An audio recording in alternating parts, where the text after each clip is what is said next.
So knowledge agents is the next big thing for synthesis AI. This is a 2026 project, just to be clear to everybody here. Mhm. And it is in design now. So I'm going to show you some early design work. We've been doing research for the last 6 months on this project, and we're now kind of figuring out how we're going to design and build this thing.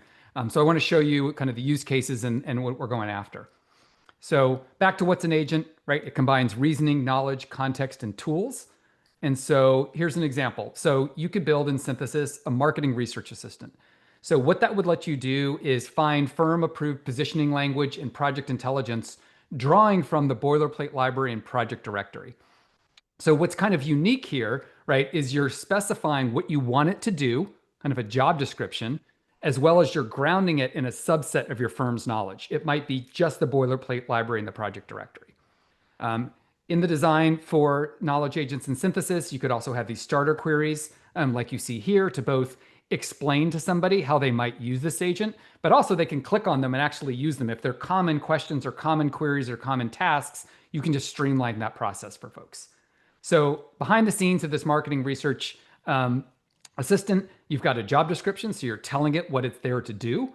Your role is to do X, Y, Z. When responding, you can talk about the tone. You can talk about the format, like complete sentences and avoiding jargon, clarify technical terms, define acronyms, however you want this agent to behave. Think about it like writing a job description for an employee. You're going to write a job description for a knowledge agent to tell it how it wants you to help people. And then the other part of that, right, there's more to it, but like two big concepts are the job description and then the grounding knowledge. So we're saying actually just answer only drawing from, in this example, the project directory and then a boilerplate text library that we've created. Or maybe you create a brand communications assistant that helps you draft social posts and blogs and announcements using your brand voice, but it's drawing from content on the intranet, to help you do that. LinkedIn posts or blog posts, whatever it might be. Or maybe you create a help desk communications assistant. So based on that grounding knowledge that is all of the technology documentation, on your intranet, you can paste in a ticket that comes into the help desk. You can tell it in the job description, like, hey, here's how we talk to people. Here's how we want to structure our answers. Be friendly and warm. Be technical, but not overly technical, however you want to describe it. And then it can automatically generate the response for you based on that grounded knowledge on your intranet in the job description you gave it on how you wanted to answer questions. Or a video ops assistant. This is something we've been seeing people try to do with AI search, is put in a link to a video and say, generate a short description, or suggest breaking this video into chapters, or list the key takeaways, or thinking ahead to the LMS, like how would you break this down into a lesson or a series of lessons? So again, you can ground it in knowledge, give it a job description, and you can see down here on the bottom, you can also attach content to the agent. So maybe you just direct it directly to that video as an example. You can imagine creating a Revit assistant that's grounded in all your Revit standards and best practices. Maybe it's grounding in the Revit courses in your LMS, your synthesis LMS.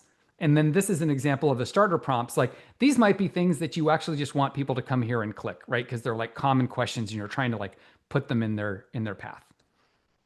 You could imagine creating a sustainability advisor, right? Based on all your sustainability standards and your best practices and your codes, maybe some learning content that helps people, go to, draw on the expertise of your sustainability folks without having them have to ping those people all the time, right? So it can kind of be an assistant, to that sustainability team, and maybe the agent can handle, level 1 and level 2 type questions, which lets your director of sustainability and the rest of their team focus on research and design and tackling higher level or harder problems.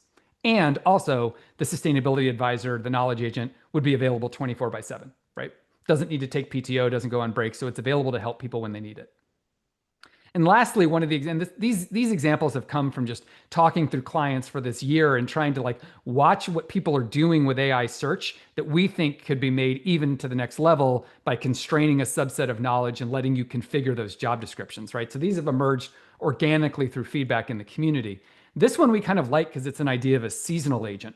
So most of your firms are in open enrollment right now. It's that time of year. What if you stood up an open enrollment 2025 assistant, right? You grounded that in whatever it is, a PDF or a guide that your HR team had put together. And then people could come to this, again, 24/7. They're oftentimes looking at benefits with their partner, off hours or on the weekend, right? So they can get answers to, again, the level 1 and the level 2 questions.